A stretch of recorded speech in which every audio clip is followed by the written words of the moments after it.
Welcome, everyone. This is Upstage Rewind. I am Chrislyn Lashington, or Missy Chrissy. We are about to have a fantastic conversation today. If you're interested in anything related to being an audio professional, we have the perfect guest for you.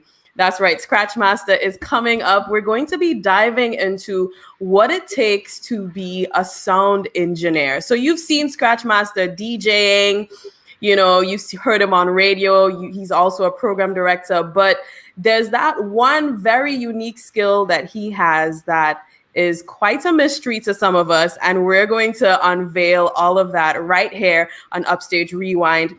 Be sure to check in with anybody you know who can benefit from this conversation. Let them know that we're on right now, live on Upstage TV show on Facebook, as well as on YouTube. And of course, you can always check back in for the recorded version of this afterward. Now, of course, before we dive in, I have to tell you what's been happening over the week. So we've had some protest action going on in Grenada, and I can't lie, but seeing people in the streets of St. George's with drums and chanting just took me back to Juve morning. And the tabanca is ripe. It is very ripe, I can tell you. So I'm thinking, my thoughts are that next time there is a planned protest in town, I may just join in just to get a little bit of the vibe, you know what I mean? And that should give me some semblance of Spice Mass. So also happening, Vaughn actually dropped the video for one of his new songs, Brick by Brick. You can check that out. But of course, I have a little teaser for you. So check it out right now.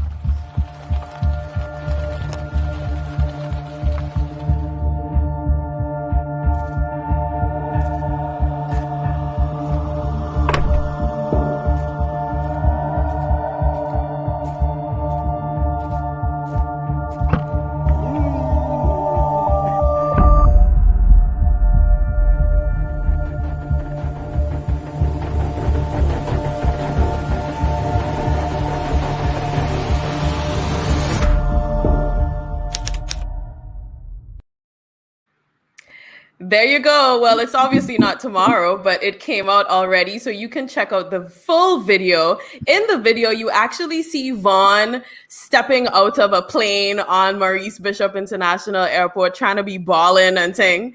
I mean, it's a SVG airplane, but nevertheless, it's a whole plane on a whole airport. And so many of us have airport and fly in Tabanca also. So big up Vaughn on that song. He has some definite Instagrammable quotations in that song, which is always good when it comes to making music. So big up to Vaughn, amazing writer as well, doing his thing. And of course, we're diving into the juice of the program today, but I have to show you what this guy is capable of. He was one of the guest DJs on This Is Jab Jab last year when we launched the first season of Upstage TV show. And he came in and did his thing. And here's a little snippet of Scratchmaster on the ones and twos.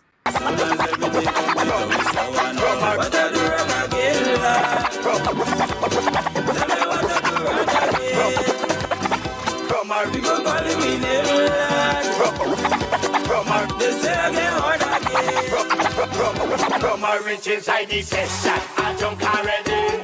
I see a sexy girl, I want to walk already. I drink about 10 buckle of rum already. I don't take a selfie, Instagram already. Once again, keep it locked on. Lots of performances coming up. You're going to have a time tonight. It's all about Jab Jab right here. Scratchmaster with you. Give me space like a beat. Welcome, Scratchmaster, to Upstage Rewind. He is a DJ, bad DJ with a scratch, and you just saw it yourself. And also program director of Power 95 FM, and also sound engineer, and also the most awesome manager in the world. Yes, Missy. Welcome. Yeah, glad to be here, man. Glad to be here. Awesome. I have to big up the people who are joining us too. We have Sunshine in the building. She's saying she felt the same way. I'm sure that's about the protest going on. We have Greens King in the building saying, Chrissy, where you get that pan in the background? Listen, clearly you don't know about me. You don't know about me yet. You don't know about me yet. The memo. He get the memo. Spice Babes in the building. And of course, Vidal, Scratch the Boss, true visionary. Yes, indeed. All right. You could keep all the accolades rolling in for Scratch Master because he deserves it. Now listen, Scratch. Do you know tonight, one of my favorite pastimes is just like gassing you up and watching you just like blush in humility. You gas up and I deflate. I'm like, here we go. Here we go. I admire that about you because the truth is, I respect people who are humble. You know, there's confidence and there's cocky, and it's good to be confident and humble. Yeah, and there's a fine line between both of them. Right.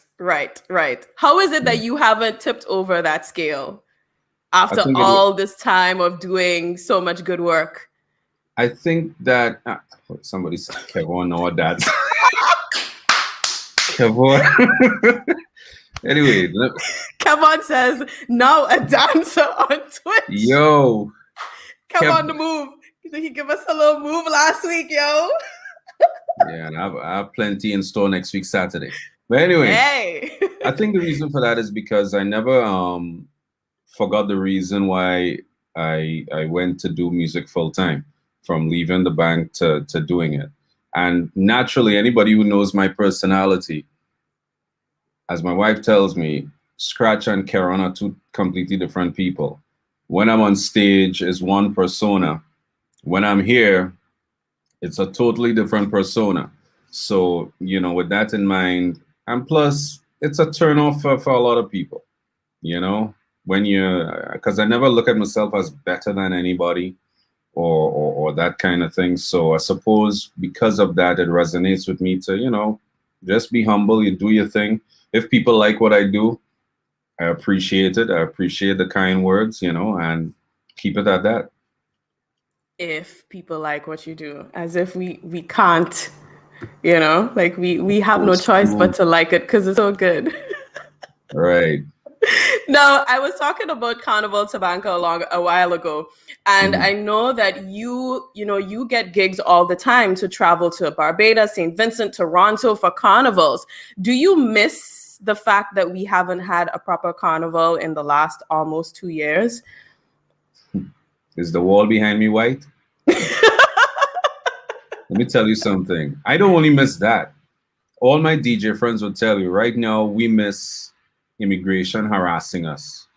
You know, I actually miss getting the random search that, remember, I used to tell you that can't be random when every time you're going in the same airport and your name calling to get searched. You know, right. It's just amazing the things that that all of us have taken for granted and wish we could get back right now. You know, it is something else. And I really do hope that sometime this year that, you know, we come out of this and could get back to normalcy. Because let me tell you, I always said this, I hate the word new normal. Ain't nothing normal. It's new. It's a normal. Right. Now, this begs the question, because obviously as a DJ, you do a lot of work in music and showing up to places and creating music, but it begs the question of, should DJs now also look for an alternative source of income just because we have no idea where the world is going? Well, I'll tell you, it would be wise. I know some people, like a friend of mine in Cayman Islands, he told me that the pandemic was actually a blessing. You know, if the pandemic didn't happen, he would not have adjusted, and he's actually making more money in the pandemic than out of the pandemic.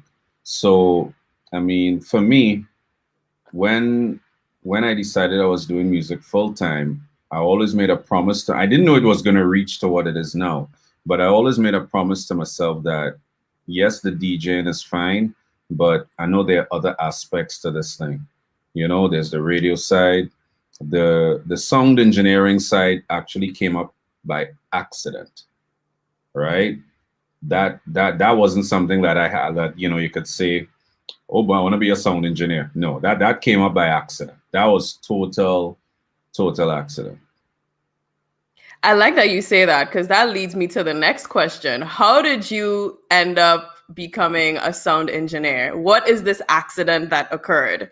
Well, when I left Grenada and I went to St. Vincent, and I was at Hot 97 in St. Vincent, I was in charge of production. So commercials and so on, everything was me.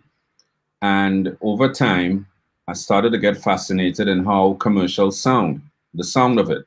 I was very, particular with when anytime a commercial is voiced, how I would EQ my voice, how this sound on this, even to this day, it would bug me, and it was a curiosity that from editing promos for the station, like the weekend promos that had to be fancy, that I started to pay attention to plugins and compression and a whole heap of other stuff. So really and truly, that is how the curiosity started. Very good. Now, recently, you just mastered the entire album that Machel just released, The Wedding. Yeah. It just came out last week. Now, before we dive into that process, I think we should define the difference between mixing and mastering. So can you tell us what the difference is between the two? They're two completely different processes. So first of all, mixing is when an artist would send all the tracks separate. So, all songs, it's made up of instruments. You'll have your kick, your snare, your bass, your keys. They would send all of them as separate tracks. And it's my job now to make sense out of it and make it sound cohesive so that nothing is, how to explain this? Nothing is so that everything sounds as one. That the kick isn't too loud, the vocal isn't all the way up there, and you're not hearing the snare, and that kind of thing. So that is what the mixing process is. Now, the mastering process, when you're mastering, the song comes mixed, right? But it's the mastering engineer's job to make that track sound polished and like every other commercial thing that you would be hearing on radio or at events and so on. So it's two different processes. So is there a danger in mixing and mastering your own song after also producing it? From all that I've read, yes. They always say that it is better for someone else that you trust to like when I used to mix, well, I from time to time for Kobayashi and St. Vincent, who produced for Skinny and so on, right? He would always tell me, like, when I sent him a draft, he would be like, wow, I didn't hear it that way. Interesting. So, because let me tell you something, when you're producing, and producers will know this, and even as a mixing engineer, I could tell you, you get fed up hearing the same thing over and over. Because when you're producing something, it's like you when you're adding your instruments and so on, and they would be hearing it even more than me as the person who's mixing it. They're producing it, so they would be, and after a while, there's a thing where you get you when you listen to something for too long, you get deaf to certain frequencies, right? Mm-hmm. So if you listen to the same thing for like 20 minutes, 30 minutes straight, you will start to get deaf, and you have to take breaks and come back and so on. So they always say it's wise to have somebody else. Now, I know there's some engineers, because of budget and so on, they like to do everything. And I mean, that's all well and fine. I mean, it's your work. If that's what you want to do, fine. But really, you should let somebody that you trust handle your mixing and mastering after you've already spent all this time producing it. Right. Now, you've just done the mastering for the album Machel Montano, but you've also done so much other work for Machel, for Skinny Fabulous, Destra, Conscience, so many other people. Mm-hmm. But talk to us about the Wedding project, because it's a very interesting project by Machel. It seems to be all about love and just carrying on from his wedding that actually took place last year, Carnival in Trinidad. Mm-hmm. So how is it mastering an entire album? When did that process start? What was that process like? Well, Machel and his team, they approached me in February, right? So that's last month. This album was supposed to come out last month. Ah, right? Okay. This album was supposed to come out last month. So when they approached me, and another thing with that album too, the track list for that album has changed about 3 or 4 times. Right? Like I the noticed first there were like song, 2 extra songs after the album. They like, at least on YouTube, I see it that way. Yeah, well, they have the bonus tracks, right? But even apart from that, there were some songs that he had for the first to go on the album that did not make the album afterwards. Because from what I understand, and talking to him, Machel had a vision for this album. As you notice, it's not the jump and wave, find me in the party thing. This is Machel on a love journey. And what I liked with the album is that from the first track to track 17, it speaks, it's a love theme that's going on with the album. So with that in mind, when you're doing an album, it's a little challenging because when people listen to it in their vehicles, in their car, whatever environment, you want to make sure that all the tracks have a certain cohesiveness to it, right? Remember, all the tracks on the album aren't produced nor mixed by the same person, right? So, and some of them would have come mastered already. So, you have to make everything cohesive so that when you're skipping through, it's not like one thing is on one volume and then when you reach to track 5, it just jump out there and you ought to be lowering. It needs to be cohesive. That's how album mastering works. That's so interesting. I mean, this album had some crazy features on there. There's like a surprise Lauryn Hill inclusion of Teddy Riley. Yeah, Afro B is on there. Of course, Voice had to be on there. I think if Voice wasn't on there, I'd be like, what's going on here, people? Yeah, Voice is on. But how is it working on a song that you've known the legendary Teddy Riley has worked on also? Well, that Teddy Riley was actually the last song to go on the album, right?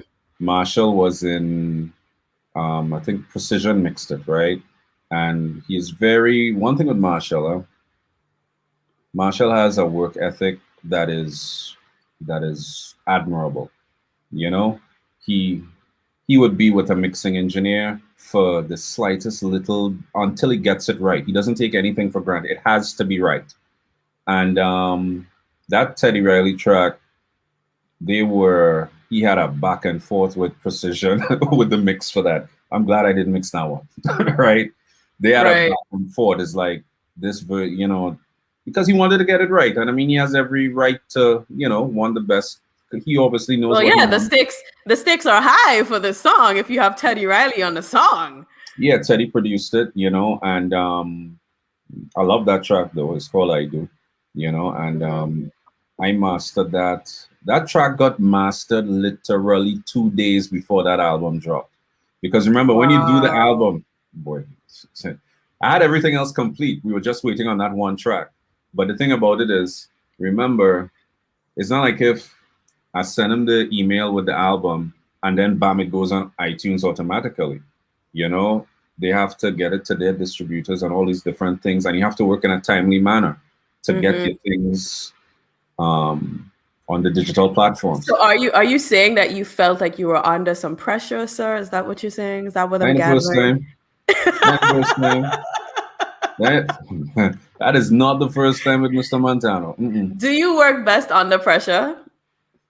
I don't like it, but you don't like it, okay? But you make it. That wasn't any pressure, because I paced myself with the album. The album was 17 tracks. I had the tracks way in advance. It's not like they gave me it today for tomorrow, right?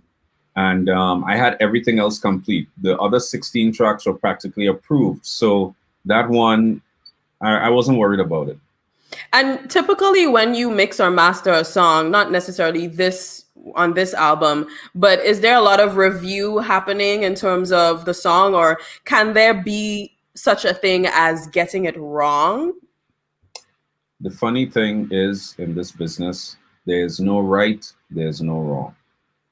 It's all perception and what you want. It's art at the end of the day. If you walk into an art gallery, you know, and you see a painting on the wall, I mean, there's some people are going to like it. There's some people that are not going to like it. So the same thing with mixing. Obviously, there are some clients I have that on the first go, it's approved. And then there are others where you have the back and forth, which is why it's wise to always get a reference. I always ask for like a rough mix of your song, because how you mix the rough mix gives me an idea as to how you're hearing it. Like if I hear certain instruments sticking out in the rough mix, all right, that instrument important to this guy, I need to make that stick out as well. Does it also matter based on the genre of music? Because of course you have not just done soca, although I'm sure it's the more popular one that you work on, but does it vary based on genres of music? Because I know some genres are more predominantly percussions, some are more predominantly other styles. So what would you say to that? It depends on the genre. Genre does matter, and the client does matter, because different people hear things differently. Different times I've mixed stuff and I'm good with it, and then they want a change in it that just pissed me off. But is the client always right at this point? Well, I have to remove myself from the equation. You know, at the end of the day, it's what the client wants. But is it hard to do that? Is it hard to remove yourself from the equation? After time, you remove yourself from it, and don't take it personal. You know, I'll tell you this. Sorry to cut you. Well, not really sorry, but you know, because there's a lot of artists who get very personal when it comes to their songs. Their songs are their babies to the point where they cannot take any type of positive criticism, positive critique. Constructive criticism. There we go. Thanks for the term. This is why you are the Scratch Master. Oh, geez, but is that a bad thing? Because you're saying you're able to take yourself away, but is there a time where artists need to also do the same thing? Oh yeah, there is, because there's something called demoitis. What? It's a term that myself and Parry Jack and Andrew Denny tell artists. Demoitis. Okay, tell me. Demoitis is when you've been listening to the demo for so long that when the person mixing it has it sounding, you think that is what it's supposed to sound like. It's called a demo for a reason. You know, it's called, because one thing that irks me. You mix a song, you send it to the person. Yeah, but the demo ting. I'm like, it's a demo.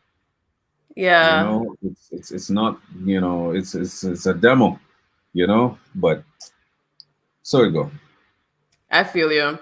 Now, I'm gonna give you an option between two things and you have to choose one. Your preference. As quickly as possible of the two things. Wait, repeat what you said? I'm going to give you an option of two things. And you have to choose which one you prefer. Cool. Okay. All right. Saltfish or smokerin? Saltfish. Okay. 90s hip hop or 90s dancehall? Oh, jeez, man. Oh, gosh. Let me see. Do I know you too well? You have to choose. You have to choose. I can't plead the fifth. We in Grenada. We're not in the US. That doesn't exist here. I'll be on a VPN.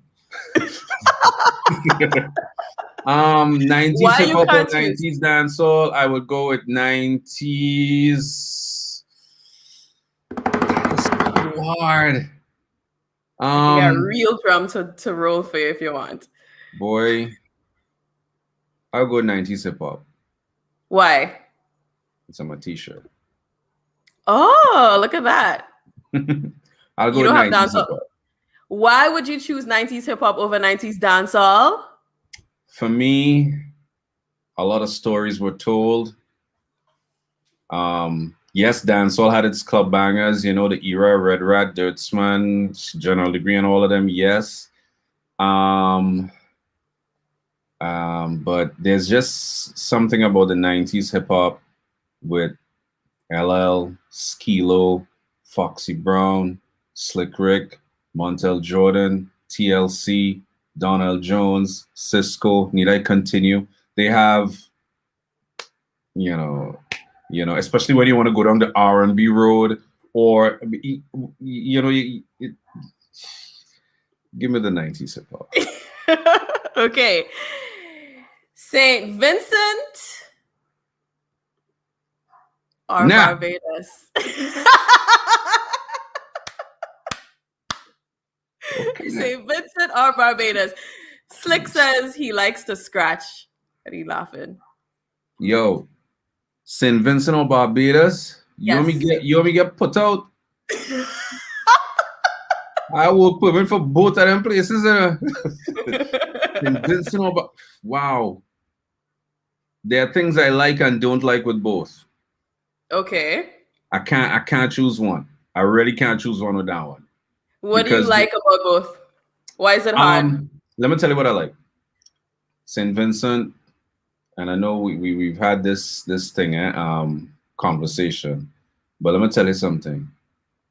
Can't party like Vinci, but sorry. St. Vincent, when they turn up, carnival time, listen, they party in a manner that all my DJ friends, like from Trinidad and so on, anytime they go there, they're like, yo, they just, when you party and you just forget all your problems. Yes. You go and you ain't worry about what this person have on and selfie and all them things that you go to enjoy yourself. Mm-hmm. They really, really know how to do that. Barbados. What I like with Barbados is when crop over comes and they put on some really nice themed events. You have some promoters across there that pay attention to detail, right? And I've been fortunate to play in some of these events like Bliss and so on. That and even the Harbor Lights crew, that's really. I mean, they when they say a theme, trust me, and you show up at the venue, you're gonna get the theme. Right. Yeah. Okay. I see Clinton is talking about Slam FM days. Slam 101, yes. Okay. Soca or dancehall? Right now, soca. There are times when it's going to be dancehall. Hold on, new soca or old soca? New dancehall. We just said genre, sir. Genre. Soca. Nah, right now, soca hands down. I ain't even had to think about that one. Mixing or mastering? It depends on the producer. Really? What? Let me tell you something. I ain't want to call artists names. You think it's easy getting a session with 126 tracks of vocals only? Ooh. All right. Ooh. It really depends on the producer, but mastering is a quicker process once the song is mixed properly. Mastering is I like both. I like both. If it is I get a song that I really love, it's a joy and a pleasure to mix it. When you get good things to mix, it's always a pleasure. But when you get some challenging songs, it's a bit different. Right. DJing or hosting? DJing. That was too easy. That was too easy. You know me already. I know. Buju Banton. Mm-hmm. Or Shabba Ranks. Oh gosh, boy.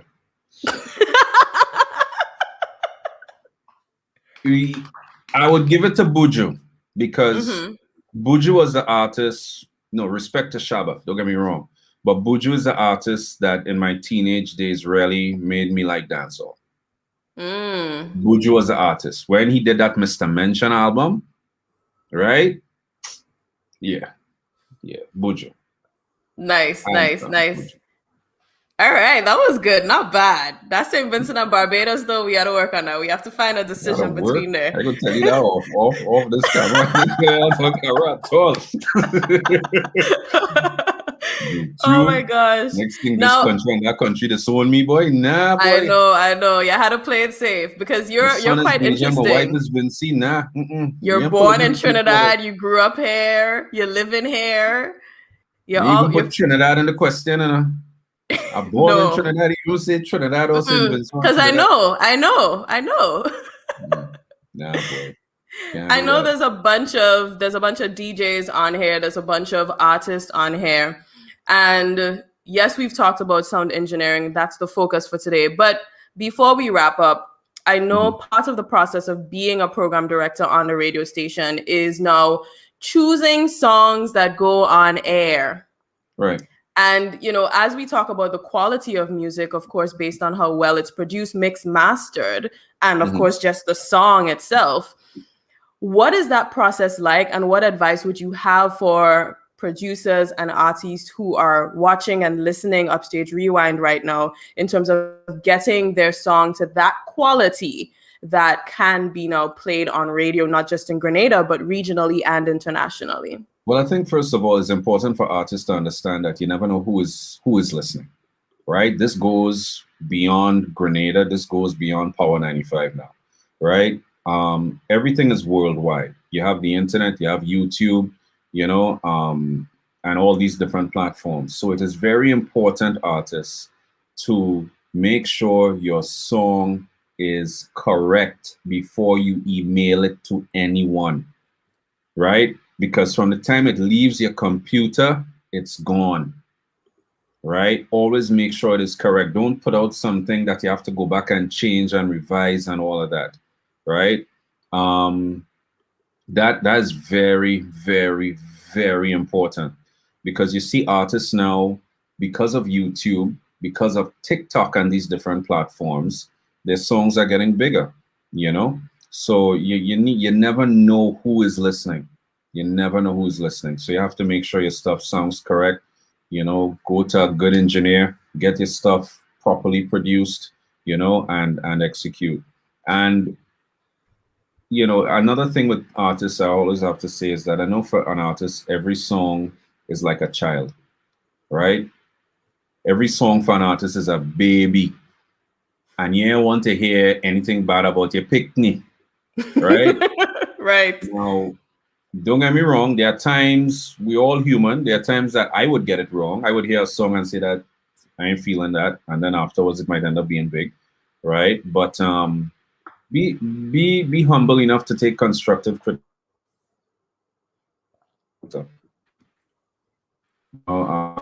Be humble enough to accept constructive criticism. That's important. Right. Definitely. And even just labeling the songs right. I remember there's sometimes on the radio station, there's a song named one way, but then it's named something else on YouTube. And it's just at least you got a name. There are times people send me songs on WhatsApp. And WhatsApp is relabel it as audio with a number. Yes. No, listen, those things are important. How you present is like going to an interview, If you get an interview to work in the bank, you ain't gonna dress up any half-hazard way and walk in there with our slippers and say, "Hey, I come for this work," like if your name Kes. Sign me up. I still can't talk for that song. Right? Now you have to present it properly. So even your email blast needs to be professional. Yeah. Pay attention to detail. Even the visuals, right? Big up to Vaughn and the video for that, right? Something Machel said in a previous interview. Is that now what he has learned from this generation now is that people no longer just want to hear your song. They want to see it. All right. So big up to all the artists like Young Pert and all doing great work. They're coming out with the stuff and they're coming out with the visuals one time. Yeah. Right. There's no reason you have a song that is trending and you don't have a music video on YouTube.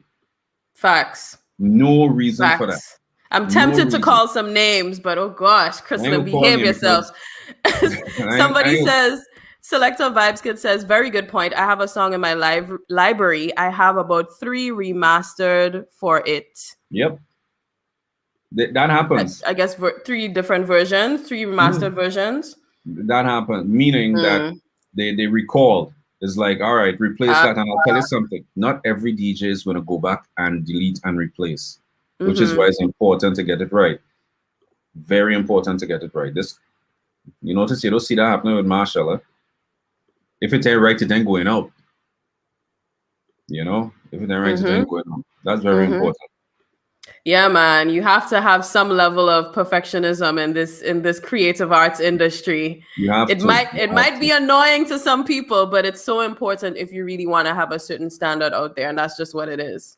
I mean, and another thing too is, look, Machel is successful for a reason. Beyonce is successful for a reason.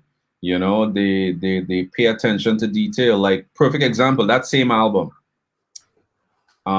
There was a track going into the other track, and Machel called me and he's like, you know, I think you could just shave off like a little second or so, because it's not supposed to ting like, listen. It's the Machel voice for me. No, I could talk like Machel. I talked to him long enough. I tell you, this Love album, boy, is something else. And he's very particular with how his thing the sound. So anyway, the average person is not going to pick up that, but he is not average. Right. You know, he is not average, you know, and, you know, artists need to take their craft. You see, the problem we have, the challenge we have is that some of these artists don't do this full time. Right? So as a result, they treat it like a hobby. They treat it like a hobby. And I mean, it would be nice in a perfect world that artists be able to, you know, maintain their livelihoods and everything from just being an artist alone, you know? But yeah, I think too, I mean, we having the education, perhaps, you know, whether it's formal or informal, for a lot of our people in the creative arts industry, let's be real, almost every single one of us is self-taught. You know what I mean? Which is great, but it also means that there may be certain things that there could be more things that we could learn also. So I think, you know, because when I look to some of my friends, my creative friends in Trinidad, for instance, or Barbados or Jamaica, the levels of resources that they have to tap into, and then opportunities, way more than we have in Grenada. You know what I mean? Like, if I was working on radio in Trinidad, the amount of money I just would be making, much less compared to what you're making in Grenada just for doing the same job. Is quite different, because the markets are different, the resources are different. The performance arts industry is way bigger, you know? So I think a lot of that also contributes to it. And another thing too, cheaper does not equate to better. It doesn't. In most cases, that's exactly true. It doesn't, you know? Like, I saw somebody say they don't negotiate with disrespect. What? I saw somebody put up a meme today, boy. I'm sorry, but I don't negotiate with disrespect. I like it. Sometimes you have to put your foot down, man. Scratch Master, it was a pleasure, but of course we cannot leave without letting people know about the vibes that's about to go down on Twitch. Oh, yes. Boy, let me tell you, I have to big up Bandit first of all. Bandit is the person that got me to go on Twitch. I wasn't bothering with it. I was watching all these DJs do their thing. You know, big up to Dr. J, big up to Puffy, big up to Jester, you know. And he had an event a couple weeks ago called Haunted. And he called me, he said, Scratch, I said, well, I know on Twitch, you know. He said, man, things. Anyway, he twists my arm, make me have to go and get camera and all kind of thing. I like had you switch to Twitch. Yeah, you know, so because, you know, with me, if I'm doing something, I want to do it properly. I want to do it because everybody doing it. Facts. So he got me on it. And it, interestingly enough, I played in the same room because you could see my turntables across there. I played for 1 hour, Missy. And when I finished, I kid you not, I was sweating and felt as if I was in a fete. Because the way the Twitch platform is, you see you see the comments in real time, you know, so you get gassed up. You know, you tell people put this emoji in the chat, blah blah, and then all of them doing it, and you just looking at a camera in front of you, you know. But it is a vibe. So after I did it, he told me, call me, say, Scratch, you know, you should do your own thing, you know. I said, I do my own thing now. I play on the event, I ain't good enough. He said, nah, you should, you know, things. So I say, all right. I did a 90s party on Saturday, right? And I decided, well, people know my Shellings mix because it plays all over. It's a brand that they're familiar with. So I say, all right, probably I should just do that live, you know? Instead of recording it live, make it into a party. So, you know, I call up some of my DJ friends that I know very well, call up Ryan, Puffy, Kevon, Dr. J, and Jester. And we're going to turn up next week, Saturday. Facts. But I don't know. Listen, that's pressure for me, you know, because I haven't released the schedule yet. I already know the times for each DJ. Right. I'm playing first and I'm playing last. But I'm coming on after Private Ryan and Puffy. No pressure. Pressure does make diamonds, eh? Yeah. Go watch that. But I love that because if I were you, I would do the same thing for spite. For what? What do you mean? As you mean you would have done because it's just like, yo, all that energy from before, yeah, and it's yours, yo, that's gonna be so ill. Because to be honest, when I'm planning parties as well, sometimes I do enjoy specifically placing certain DJs before or after certain DJs for spite. Right. Nah, because I know what it's gonna create in the DJ. You know, and I mean, I've played alongside all these guys in real life. You know, played alongside Puffy. Well, we all know that countless times. Private Ryan, countless times. I never forget. It had an event in St. Vincent. I played before Ryan because Ryan was the star, right? Played before Ryan, do my thing. Ryan came on, mash up, level the place. Promoter come back. Scratchy could go back on again. But I feel like only you could come back on after Ryan after that. Like, well, I went back on and it worked. Exactly. You know, but it's always good to have that challenge than to just do the easy way out and go and play top 40 and Yeah. That's how you get better, man. Scratch Master, it was a pleasure talking to you. Thank you so much for joining us on Upstage Rewind. We will be live on Twitch next week, Saturday. That would be what date? Tell us the date. Did you just Saturday's the 3rd of April? The 3rd, yeah. It's the 3rd. So that is the Saturday the Saturday PM. before Easter Sunday, right? Yeah. From 5 p.m. to midnight. Woya yo! But I've been warned. My friends in Toronto told me, right? They're like, Scratch, you know, you ain't finishing playing midnight. Because the vibe's gonna be there. Yo, I probably need to like create a little. You see, I have my little colored lights in the back there. I maybe need to tell you, create Twitch is a big deal. Club. Twitch is a big deal for people in Toronto, especially how they've been under this lockdown, you know, under curfew and so on. So what's been happening there is that like when Bandit goes live and Dr. J and all these other DJs, they have what they call Twitch parties at their home.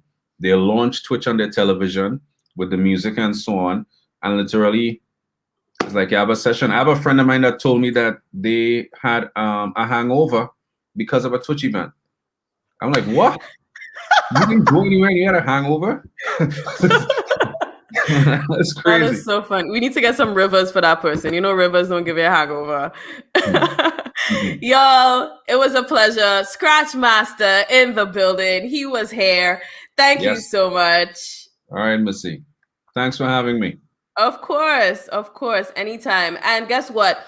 Be sure to follow Upstage TV Show on Facebook, Instagram, and YouTube for all the juice and to be able to listen to this as well as previous Upstage Rewind shows. All right. I'm Missy Chrissy. You can follow me on Instagram. It's msy.chrissy. And there's loads of juice. Actually, I'm about to post a photo on Instagram in just a few seconds as soon as this is over. So stay tuned for that one. I'll see y'all. Toodles until next week. Take care. Bye.